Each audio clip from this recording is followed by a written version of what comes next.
You did everything you were supposed to do. You chased the goals, you climbed the mountain, you won the battles. You may have even had that profound spiritual awakening that changed everything. So, why is it that when you look at your life now, you feel no motivation to do anything at all? If this question echoes in the silence of your own heart, know that you are not broken, and you are not alone. You have arrived at a sacred place, even though it may feel like the opposite. Stay with me on this journey, and if you feel the call, subscribe to the hidden voice. Together, we will give this silence a name, and find the map that is hidden within it. Part 1. The Pain of the Gray Void. Let's begin right here. In this exact moment. Wherever you are. Perhaps it's morning. The light is filtering through the window, not with the golden promise of a new day, but with a flat, gray quality that simply reveals the dust dancing in the air. It's just light. It's just morning. And your body feels heavy. This isn't the kind of tired that sleep can cure. It's a different gravity, one that seems to pull from the inside, tugging your bones, your muscles, your very will, toward the floor. There's a to-do list, isn't there? There always is. Maybe it's on a notepad beside you, or glowing silently on your phone's screen. Words that once represented progress, achievement, motion. Send the email. Call the client. Go to the gym. Meditate. Now, they look as if they're written in a foreign language.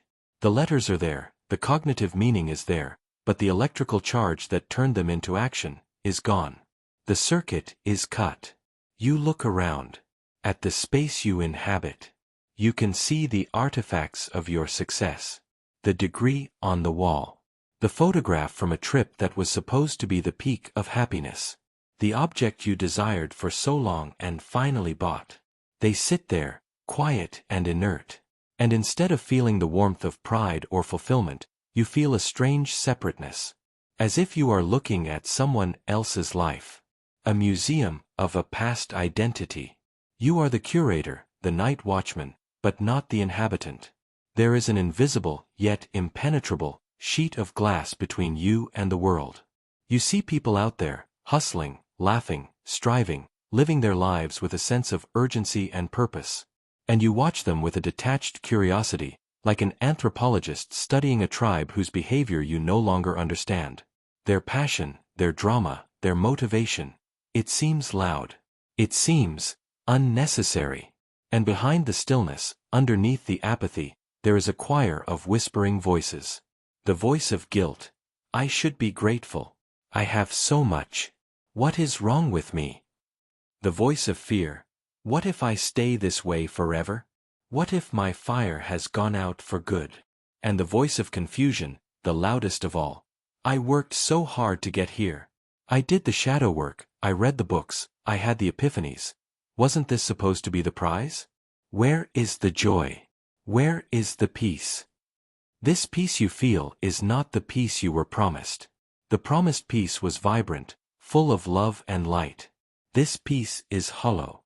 It is a silence that doesn't soothe, it only amplifies the absence of sound. It is the sound of zero. The sound of neutral. You try to remember. You search your memory for the feeling of drive. That fire that made you wake up at 5 a.m. That desire that kept you working late. That hunger for more. More knowledge, more success, more evolution. You can remember that you felt it, but you cannot feel the feeling. It's like trying to remember the exact taste of water. You know what it is, but you can't conjure it on your tongue. The old fuel is gone. And you are left adrift. On a calm ocean, with no wind, no current, just the vast expanse of a gray sky meeting gray water at the horizon. Feel this for a moment. Don't fight it. Don't judge it. Just allow this state to be what it is. The feeling of being on pause. The feeling that the movie of your life has stopped on a single frame, and you don't know how to press play again. The feeling that your own soul is holding its breath, waiting. But waiting for what? This place, this state of being, is not the end of your journey. It is not a breakdown. It is a waiting room. It is a chrysalis. And the first rule of navigating this space is to stop trying to break down the door to get out. The first task is to simply be here. In this vast, uncomfortable quiet. In this profound, gray void. Because you are not losing your mind. You are losing an identity that no longer serves you. And that process, while disorienting, is deeply sacred. Part 2. The post-awakening void concept. Let's give this space a name. Because in our culture of ceaseless productivity and spiritual seeking for high vibrations, that which is nameless is feared. It gets diagnosed. It gets treated as a problem to be solved. But this is not a problem. It is a portal. We call it the post-awakening void. Or, as the mystics of old knew it, the dark night of the soul. But let's strip that term of its fearful drama for a moment and look at its mechanics. It is not a punishment, it is a system update. And like any great update, it requires the old system to be completely shut down before the new one can boot up. What you are experiencing is not the absence of motivation. It is the death of ego-driven motivation. Think about it. What drove you for your entire life? For most of us, the driving force is a subtle, or not so subtle, sense of lack. I need that job so I can feel secure. I need that partner so I can feel whole. I need that recognition so I can feel valid. I need to become enlightened so I can transcend my suffering. See the pattern. Ego motivation is always a movement away from something, fear, emptiness, insignificance, and toward something, security, love, validation. It is an engine that runs on the fuel of separation. Of the belief that I am here, and what I need is out there. And this engine is incredibly powerful. It builds empires. It creates masterpieces. It leads to heroic spiritual quests. But then, something happens. You get a glimpse. An experience of unity. A Satori moment. Or maybe it's a slow erosion, a gradual dismantling through meditation and self-inquiry. The fundamental premise of your entire life is suddenly revealed as an illusion. The I that was trying to get something to feel complete is seen as a passing thought. The lack that drove you is seen as a story, not a truth. The wave, after spending its whole life trying to reach the top of the ocean, suddenly realizes that it is the ocean. And for a moment, there is ecstasy, liberation, the peace that passes all understanding. But what happens the next day? And the week after? The wave, now aware that it is the ocean, looks at its old ambitions of being the tallest, fastest, most impressive wave, and it simply cannot find the energy to care. The game seems absurd. The entire reason for playing the game, the belief in its own separation and smallness, has dissolved. And this, my friend, is the void. It is the stall that occurs when the old operating system of the ego, based on seeking, is uninstalled, but the new operating system of the soul, based on being, has not yet been fully integrated. You are in the space between. Your brain, your neural pathways, have been wired for decades to respond to the whip and carrot of the ego. Now the whip is gone, and the carrot looks like plastic. Your body and mind are literally waiting for instructions from a boss who no longer exists. This is not depression. Depression, often, is anger turned inwards. It is a struggle, a heavy resistance. The void is different. It is lightness. It is stillness. It is absence. The struggle only arises when you judge the void. The pain only arises when you try to force your newly formatted system to run the old software. It's like trying to run an obsolete computer program on a quantum operating system. The system doesn't even recognize it. It simply responds with silence. So the invitation here is not to find your motivation. That is the old paradigm. The invitation is to get acquainted with the absence. To become incredibly curious about this space of not knowing. To look at this void not as a pit of despair, but as a field of pure potential. The quantum field from which everything emerges. Before the universe exploded into being, there was what? A pregnant void. A fertile silence. You are not regressing. You are not failing on your spiritual path. On the contrary, you have made it to the boss level. And the boss is not a monster to be fought.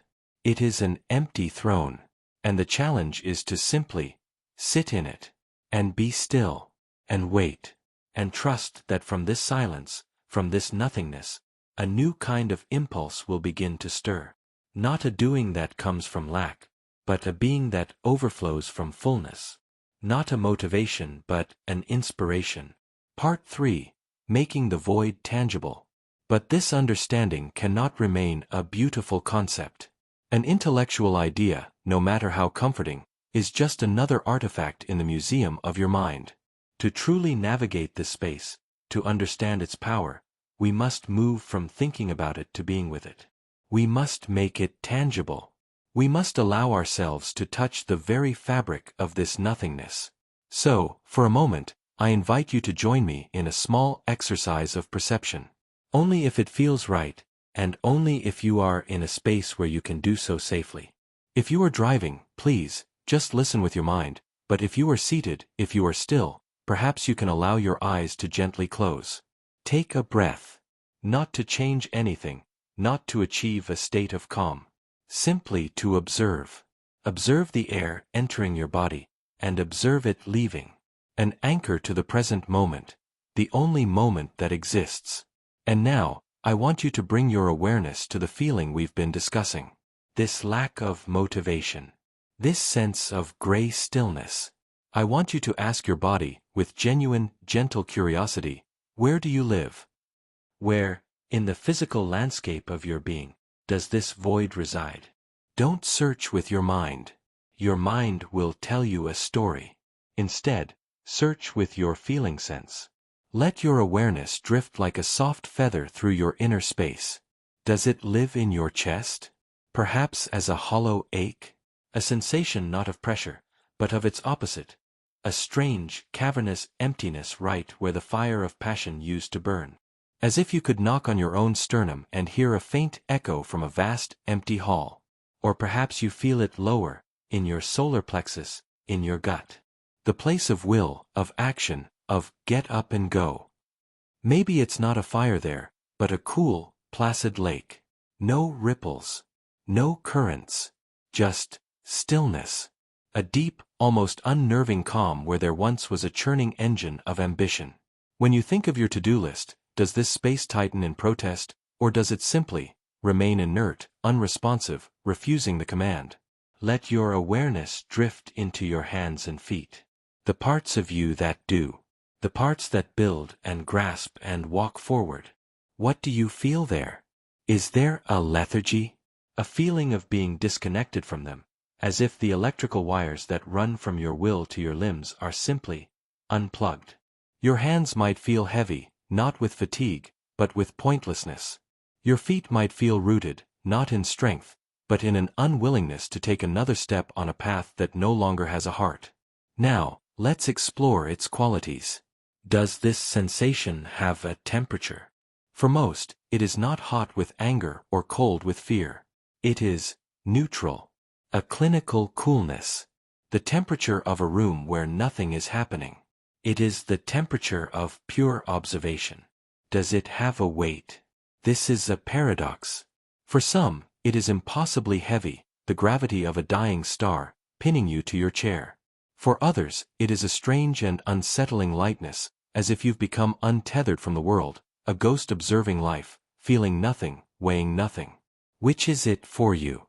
Can you allow yourself to feel that weight, or that lightness, without needing to change it? And what about sound? Listen closely to the inner landscape. Beyond the thoughts. Beyond the physical sounds around you. What is the sound of the void within you? Is it the low hum of a refrigerator? The faint hiss of static on a dead channel?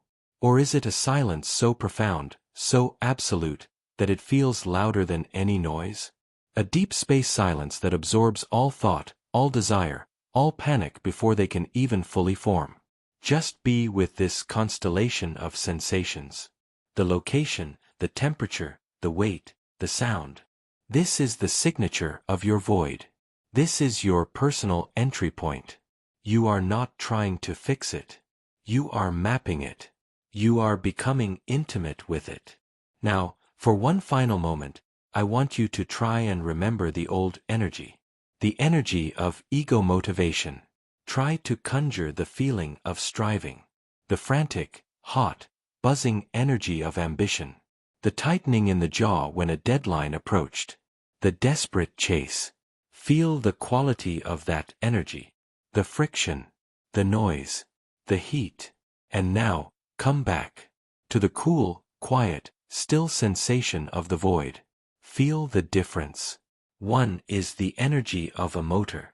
The other is the energy of the space in which the motor sits. For your entire life, you identified with the motor. Now, for the first time, you are becoming aware of the space itself. The silence that was underneath all the noise. What you are doing right now, this simple, gentle act of observation, is the most profound action you can take. You are not doing nothing. You are becoming acquainted with the ground of all being. You are learning to be a master of the space, not a slave to the machine. And from this mastery, a new, unimaginable creation will eventually arise. Part 4. The Lineage of Wisdom. And as you sit here, in silent communion with this inner landscape, it is crucial that you understand one thing. You are not sitting here alone. You may feel isolated, as if you've fallen off the map of the known world. But the truth is, you have stumbled upon a path that is ancient and well-trodden. You have entered a territory that has been mapped for centuries by the bravest explorers of the inner world. The mystics, the sages, the alchemists. These were the original cartographers of the soul. They understood that the human spirit does not evolve in a straight, upward line toward more and more light. They knew that true transformation requires a descent. A journey down, into the dark, into the unknown, into the formless, before a new ascent can be made. And in the 20th century, one of the greatest of these modern mapmakers, the Swiss psychiatrist Carl Jung, built a bridge between this ancient, mystical wisdom and our modern understanding of the psyche. He saw that the myths of old, the strange symbols of alchemy, were not primitive superstitions. They were sophisticated psychological formulas for the process of transformation, the process he called individuation, or becoming whole. The alchemists of old had a primary motto, solve et coagula. It means, dissolve and coagulate. First, you must dissolve everything you are. You must break down your identity, your beliefs, your attachments, your very sense of self, into its raw, primal essence. And only then, from that formless primordial soup, can a new, more integrated, more golden self be coagulated, or formed. What you are experiencing, this void, this loss of motivation and meaning, is the most critical and misunderstood phase of this process. The alchemists called it the nigredo, the blackening, the decomposition. It is the stage where the king, a symbol for the ruling ego, must die and be putrefied. It is the reduction of all components to the prima materia, the first matter, the fertile, black soil. It is a state of being cooked in one's own darkness. When you feel that apathy, that listlessness, that sense of being a ghost in your own life, you are in the nigredo. Your ego, the part of you that ran on ambition and fear and the need for external validation, is undergoing this dissolution. It has to, because it is too small to contain the vastness of who you truly are. Jung himself said, one does not become enlightened by imagining figures of light, but by making the darkness conscious. Let that sink in.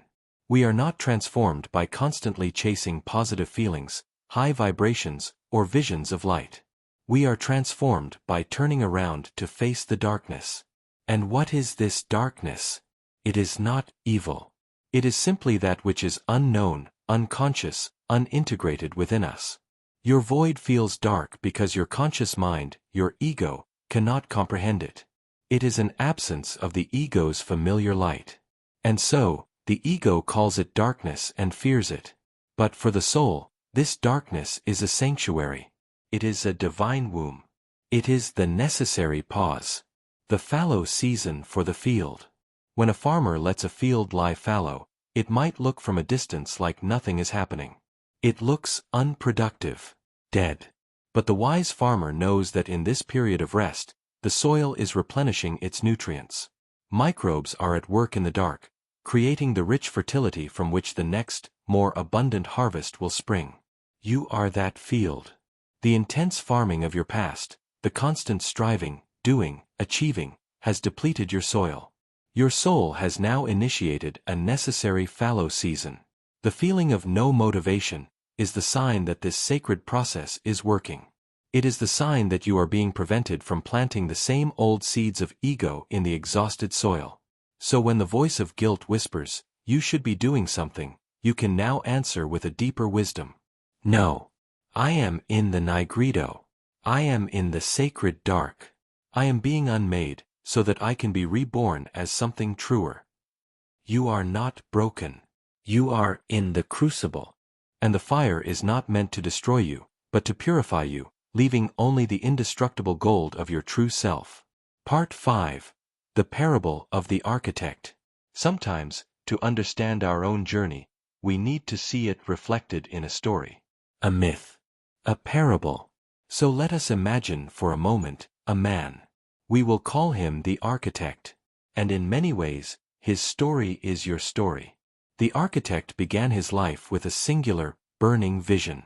He could see it in his mind's eye, a magnificent city rising from the dust, a testament to will, to order, to beauty. This city was his life's work.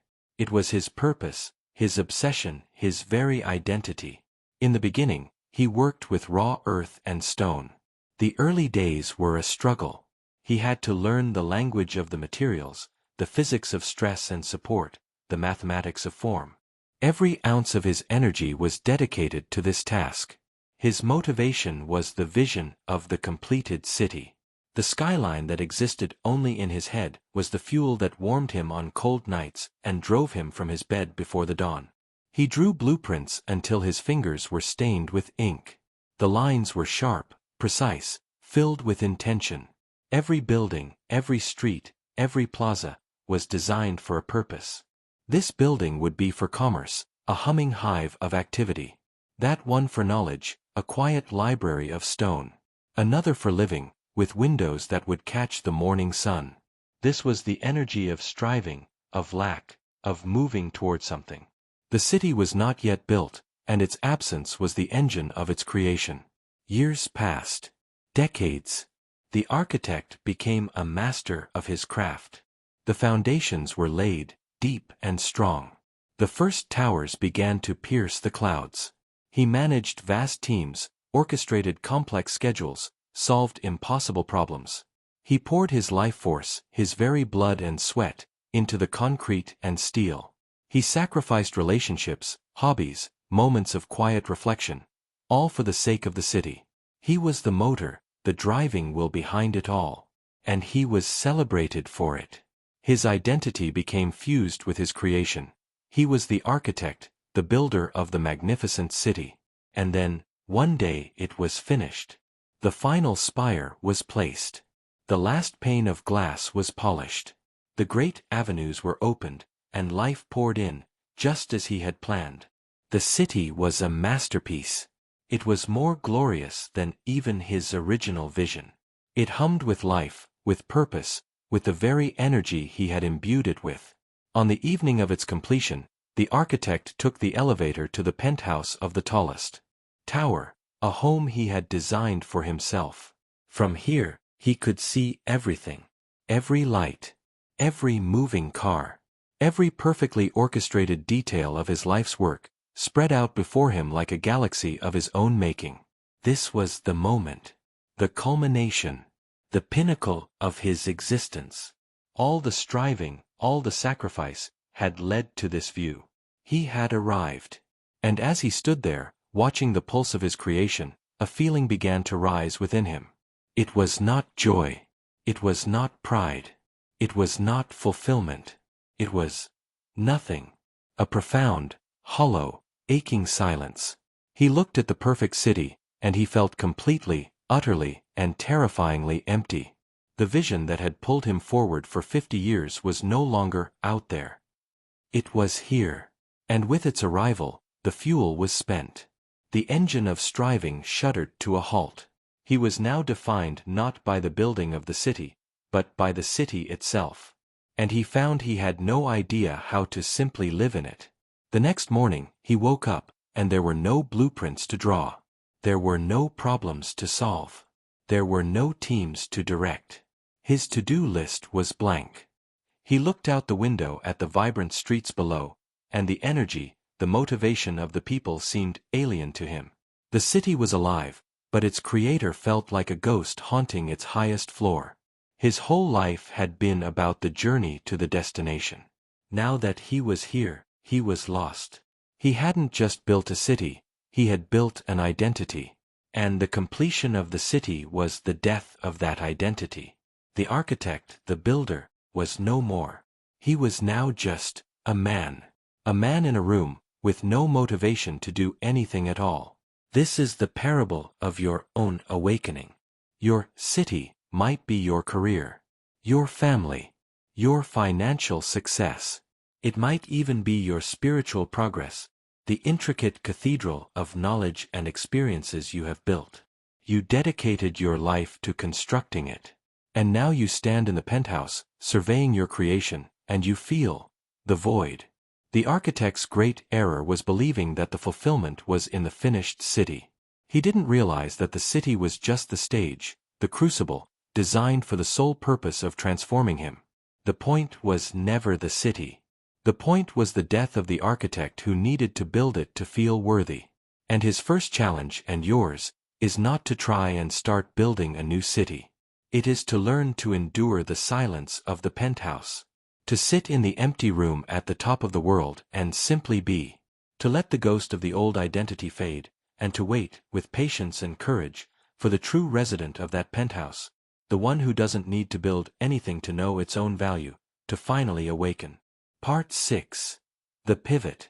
And so here we are, together, in the quiet penthouse, looking out over a life that we meticulously built, and feeling like a stranger in it.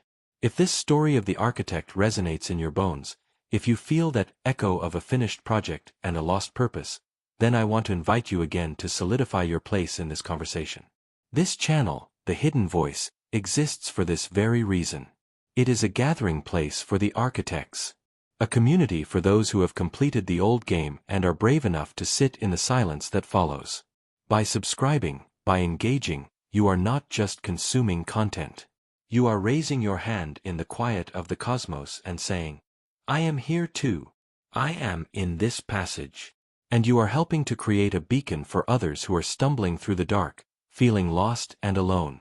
Your presence here gives them permission to honor their own sacred pause. But now, we must move beyond passive listening. We have reached the center of our journey together today. The pivot point. Up until now, we have been observing, analyzing, understanding. Now, we must make a choice. Because true transformation is not an accident, it is a conscious decision. It is an act of inner will. You have been calling this state by many names. Apathy, burnout, depression, emptiness, laziness. You have labeled it as bad, as a problem, as something to be fixed. The weight of those words alone is a prison. Every time you name it with a word of judgment, you reinforce the bars of that cage. You pour more concrete into the walls of your own suffering. The most powerful action you can take right now is not to force yourself to go to the gym, or to answer that email. It is an action that takes place entirely on the inside. It is subtle, silent, and it will change everything. I am inviting you to make a conscious, internal declaration. A vow to yourself. You don't have to say it out loud. The universe hears the whispers of the soul more clearly than the shouts of the mouth. I want you to find the place within you where your deepest intention resides. The quiet, sovereign center of your being.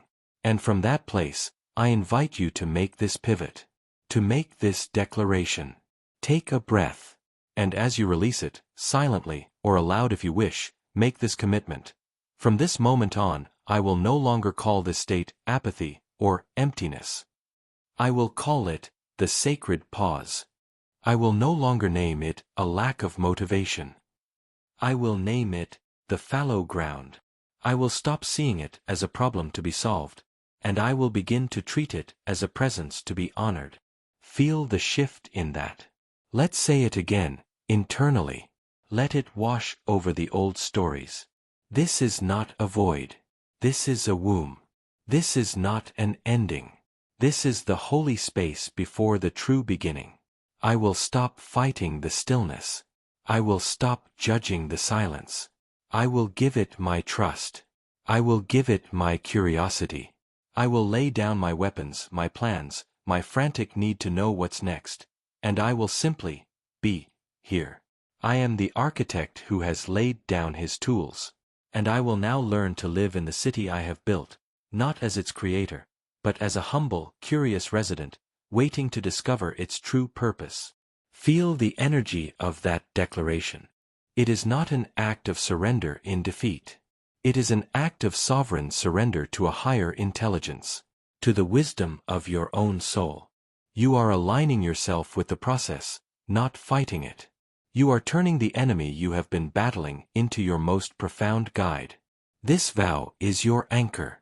In the coming days and weeks, when the old voices of guilt and fear arise, when the world screams at you to get motivated and be productive, you will have this new truth to return to. You can gently place your hand on your heart and remind yourself, no, I am not lazy. I am in the sacred pause. I am tending to my fallow ground. And this is the most important work I can possibly be doing.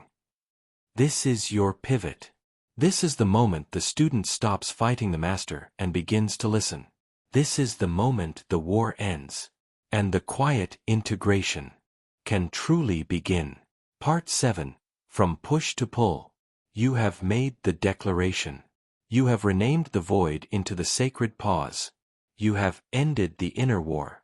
And now, in this newfound stillness, a new kind of perception can finally begin to emerge. By honoring the silence, you have given it a chance to speak. And its language is unlike anything your old mind was trained to understand. Your entire life up to this point has operated on a specific law of physics. The physics of the ego. It is a Newtonian universe of cause and effect. It is a world of push. To get a result, you must apply force. To build the city, the architect had to push stones, push people, push schedules. To get the promotion, you had to push your projects forward. To achieve spiritual growth, you had to push yourself to meditate, to read, to heal. Push, push, push. Action and reaction. It is a mechanical universe. It is predictable, measurable, and ultimately, exhausting. Because the energy for the push must always come from you, the separate, limited self. The void, the sacred pause, is the complete breakdown of that reality. The laws of push no longer apply. Trying to push your way out of the void is like trying to push a boat across the water when it has a sail. It's inefficient, frustrating, and misses the entire point. You have now entered a different reality, governed by a different law. The law of the soul. This is a quantum universe. It is a world of pull. It is a reality of synchronicity, resonance, and attraction. In this reality, you do not achieve by applying force. You achieve by becoming a resonant field. You don't chase the butterfly. You build a beautiful garden, and the butterfly comes to you. The motivation you have been searching for was a push energy. The new impulse you are waiting for is a pull energy. It will not feel like a desperate need or a frantic ambition. It will feel like a gentle, magnetic tug from the future. It will feel like a quiet curiosity, a subtle resonance, a sudden, inexplicable interest in something that your rational mind might deem illogical or unproductive. This is the great secret of the fallow ground. While you are resting, while you are consciously doing nothing, you are not being passive. You are undergoing a profound recalibration. Your very energetic signature is changing. The frantic, noisy, staticky frequency of the ego is calming down. And as it calms, you begin to be able to broadcast a clearer, purer signal. The signal of your true self, your soul's unique essence. And the universe, which is a vast field of consciousness, begins to respond to that signal. Not to your pushing, but to your being. This is why the old ways of planning your life may no longer work. The 5-year plan, the detailed roadmaps, these are tools of the ego's Newtonian world. They are based on the assumption that you are here, your goal is over there, and you must push your way along a straight line to get to it. In the quantum world of the soul, there is no straight line. There is only a field of infinite possibility. Your only tool for navigation is your inner state of being. Your compass is not a map, it is the feeling of resonance.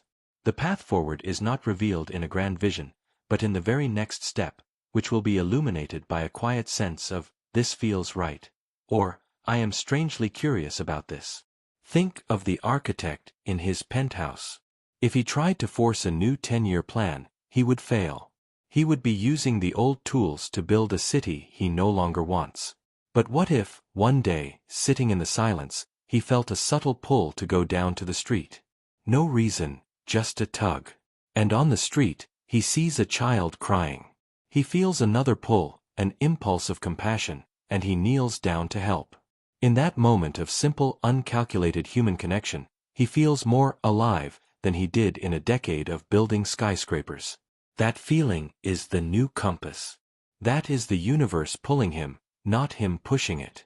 His next chapter will not be designed. It will be discovered. It will be revealed, one resonant pull at a time. A conversation here. A book that falls off a shelf there. A sudden desire to learn to paint, not to become a great painter, but just for the love of color. This is the new way. It is a life lived in partnership with mystery. So when you feel lost, when you feel you have no direction, understand this. You have lost your old, outdated map. That is all. And you are being asked to learn to use a far more sophisticated, far more magical internal guidance system. Your job is not to figure out your entire future. Your job is to get very, very quiet so you can feel the very next pull. Part 8. Honoring the pause. To learn this new language of pull, we need to create the conditions for it to be heard. The world will constantly try to drag you back into the noisy universe of push. Your own mind, out of habit, will try to do the same. Therefore, we must create intentional, sacred structures in our lives. Not to fix ourselves, but to honor the space we are in. These are not tasks to be added to your to-do list. Think of them as rituals of communion. They are ways of tending to your fallow ground, of making the soil rich and receptive for whatever new life wishes to emerge. I will offer you 3. Practice them not with discipline, but with devotion. The first ritual, the appointment with nothingness. Your mind is terrified of doing nothing. It equates it with death. So, we must train it, gently, that nothingness is safe. It is nourishing. Once a day, schedule an appointment for 15 minutes. Put it in your calendar just as you would a business meeting, appointment with the universe, or communion with the pause.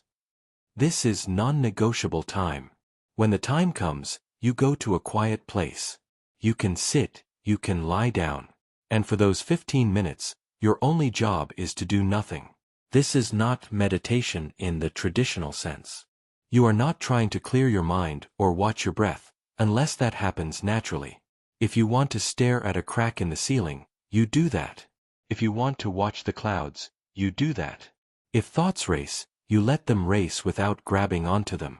If you feel bored, you allow yourself to feel profound boredom. If you feel restless, you feel the energy of restlessness in your body without needing to act on it. The purpose of this ritual is to consciously uncouple your sense of self-worth from your productivity. You are teaching your nervous system, on a cellular level, that it is safe to simply exist. You are building a sanctuary of being in the middle of a world of doing. For these 15 minutes, there is no city to build. There is no one to become. There is nothing to solve. You are simply practicing the art of being the space, not the machine within it. At first, it may feel excruciating, but over time, this appointment will become the most nourishing part of your day. It is the charging station for the soul. The second ritual, following the golden thread of subtle curiosity. Since your grand, overarching motivation is gone, you must learn to navigate by a much subtler light. We will call this light subtle curiosity. The ego looks for a giant, blazing passion. The soul speaks in whispers of curiosity. Your practice is to learn to listen for these whispers and to honor them without judgment. It works like this: as you move through your day in the sacred pause, you will notice tiny, almost imperceptible tugs of interest. A sudden thought, I wonder how they make glass. A strange desire to listen to a genre of music you haven't heard in 20 years. A pull to walk down a street in your town you've never explored. A sudden interest in the history of a word. The ego mind will immediately dismiss these as random, pointless, unproductive. Your ritual is to defy that dismissal. To treat these whispers as sacred breadcrumbs. We can call them golden threads. When one appears, your only job is to follow it, just for a step or two.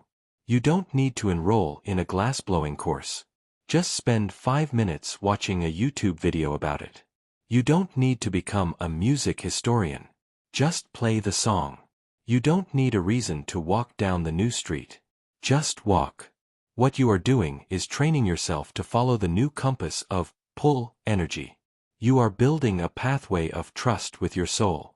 The soul shows you a tiny thread of light in the darkness, and it watches to see if you will honor it. The more you honor these subtle curiosities, the more of them will appear. And over time, you will look back and see that these random, golden threads have woven a magnificent and meaningful tapestry that your conscious mind could never have designed. The third ritual, curating your sensory diet. Just as the body is built from the food you eat, your consciousness is built from the information and sensory data you consume. When you are in the fallow ground, your soul is incredibly sensitive. The old diet of junk food information, constant news cycles, angry social media debates, aggressive self-help content telling you to crush it, is like poison to the fertile soil. Your third ritual is to become a conscious curator of your sensory diet. This is not about deprivation, it is about intentional nourishment. Make a list of things that feed your soul without asking for anything in return. This could be art. Go to a museum and just stand in front of one painting that pulls you in. Don't try to understand it. Just let it feed you its colors, its textures, its emotions. It could be nature. Sit by a tree and simply observe it. Notice its bark, its leaves, the way the wind moves through it. It has no agenda for you. It is simply being, and its being is nourishing. It could be music. Put on a classical piece, or ambient soundscapes, or whatever allows your mind to soften and drift. It could be poetry. Read a single poem and let the words land in your body, not just your intellect. Actively choose to feed your senses with beauty, with nature, with things that have no goal other than their own existence. This practice does two things. It starves the frantic ego mind, which thrives on problems and productivity. And it nourishes the emerging soul consciousness, which thrives on beauty, connection, and simple being. You are, quite literally, feeding the new you into existence. Part 9. The Great I-N Breath. You have practiced the rituals. You have learned to honor the pause, to follow the golden threads, to curate your inner world. You have shifted your perception from problem to process.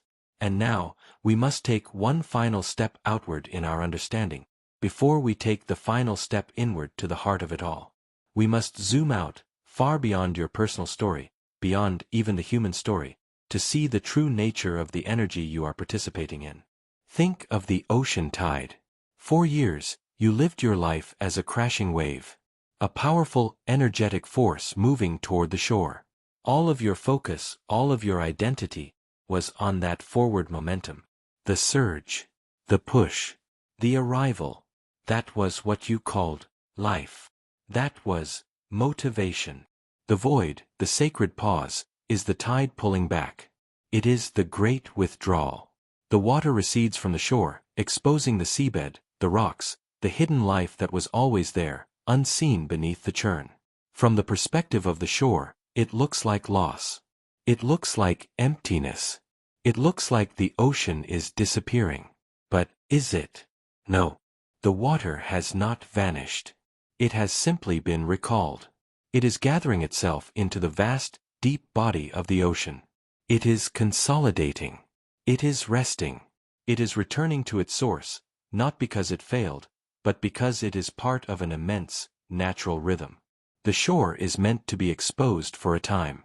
The seabed is meant to be revealed. And the water is meant to rest in the deep. This withdrawal is not the opposite of the crashing wave, it is its inseparable partner. One cannot exist without the other. Now, let us zoom out further. The ancient wisdom traditions of the East spoke of this rhythm on a cosmic scale. They called it the breath of Brahma, the breath of the universe itself. There is the great outbreath, the Manvantara, where the universe explodes into being, into form, into complexity. It is the eon of doing. It is galaxies flying apart, stars being born, civilizations rising. It is the energy of the architect building his city. It is the energy of push, of expansion, of separation into infinite forms. And then, there is the great inbreath, the pralaya, the universal dissolution, where the cosmos begins to contract. The energy turns inward. Forms dissolve back into the formless. The creation is recalled into its source. It is the eon of being. The universe is not dying, it is coming home to itself. It is the energy of rest, of integration, of unity. What you are experiencing, this personal void, is a fractal of that cosmic process. Your soul is participating in the great in-breath. For your entire life, your energy has been projected outward on the out-breath. You have been building, creating, striving, expanding your personal universe. It was a magnificent and necessary phase. But a being cannot breathe out forever. It is unsustainable. It leads to exhaustion, to depletion, to a sense of profound separation from the source. The sacred pause is your soul finally, blessedly, beginning to breathe in. It is recalling all the energy you had projected onto your career, your relationships, your goals, your identity. It is pulling that energy back from the world, back from the city you built, and drawing it home to your core. This is why the world seems to have lost its color and flavor. You have literally pulled your consciousness back from it. You are no longer feeding it your power. You are feeding yourself. So you see, this is not a personal failure. You did not lose your motivation. You are participating in a cosmic, universal, and deeply sacred rhythm. You are aligning with a force as natural and as powerful as the turning of the tides or the spinning of galaxies. Your ego, which only knows the out-breath, panics. It screams, "We are going the wrong way. We should be expanding." But your soul sighs in relief. Finally, the long journey out is over. The journey home has begun. Your only work is to allow this in-breath, to stop fighting it, to trust that you are not disintegrating into nothingness. You are integrating into everything. You are not being emptied, you are being gathered. Gathered by the loving intelligence of the cosmos itself, which knows that for the next great creation to be born, there must first be this holy and profound return to the source. Part 10. The freedom of arrival. And so we arrive here, at the absolute center of the sacred pause. We have named it.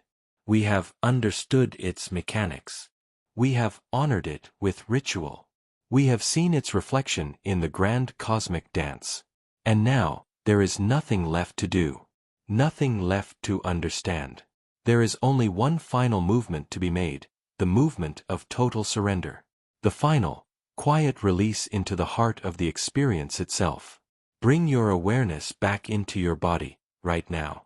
Feel the weight of it, the life within it. Feel the subtle energy in your hands and feet. For your entire life, this energy has been clenched. A clenched jaw, waiting for the next challenge. Clenched shoulders, carrying the weight of your ambitions. A clenched gut, bracing for impact. The energy of push is the energy of the clench. The constant, low-level tension of becoming. And all of your spiritual seeking, all of your striving, was a desire to finally be able to unclench. You thought you had to achieve something, to get somewhere, to become someone, in order to finally be granted permission to release. Now, here in the center of the void, here in the fallow ground, I invite you to the great epiphany. The ultimate paradox. The peace you were seeking was not at the top of the mountain. It was not in the finished city. It was not in the enlightened state you were chasing. The peace you have been fighting for your entire life is this. This stillness. This quiet. This absence of striving. This is the prize. You have been treating the destination as an obstacle. You have been viewing the finish line as a problem to be solved. Take a breath. And as you exhale, I want you to give yourself that permission you've been withholding. The permission to unclench. Feel it in your body. Let the muscles in your jaw go slack. Let your shoulders drop, releasing the weight of a city you no longer need to build. Let your belly soften, letting go of the need to brace, to fight, to control. Let your hands open, palms up, releasing the need to grasp for anything. Let it all go. The need to be motivated. The need to have a purpose. The need to know what's next. The need to be productive. The need to be spiritual. The need to be healed. Let it all dissolve into this quiet, humming stillness. And feel what happens when you stop fighting the void. When you stop struggling to escape it. When you lay down your weapons and lie back into its embrace, you realize it is not a void at all. It is a loving presence. It is the gentle, unconditional holding of the universe. It is the peace that passes all understanding. This is the great cosmic joke. You were already here. You were already home. The entire journey was a grand circle leading you back to the exact spot where you began. But for the first time, you are able to truly be here. You are the architect, no longer standing in his penthouse feeling empty, but having finally walked out into the street. He has no plans. He has no agenda. And for the first time, he feels the simple warmth of the sun on his skin. And it is enough. It is everything. You did not lose your motivation. You were liberated from the prison of it. You are free. You are not required to do anything. You are finally free to simply be. And from this state of being, a new kind of doing will eventually emerge. Not a frantic push from a place of lack, but a joyful overflow from a place of fullness. It will be the universe acting through you, not you struggling to act in the world. You have not failed. You have arrived. Welcome home. What you have felt in this journey is the echo of your own soul's truth. This homecoming is real. If the words and the silence we have shared today have served as a map back to yourself, then help us illuminate this path for others who are still lost in the gray lands, believing they are broken. Subscribe to The Hidden Voice. Like and share this journey. Every act of engagement creates a stronger beacon, a lighthouse for the architects in their lonely penthouses, letting them know that the silence is not an ending, but a sacred and beautiful beginning. Thank you for your courage. Thank you for your trust. Rest now, in the peace you have so rightly earned by finally ceasing the fight. The new world will be born from this quiet.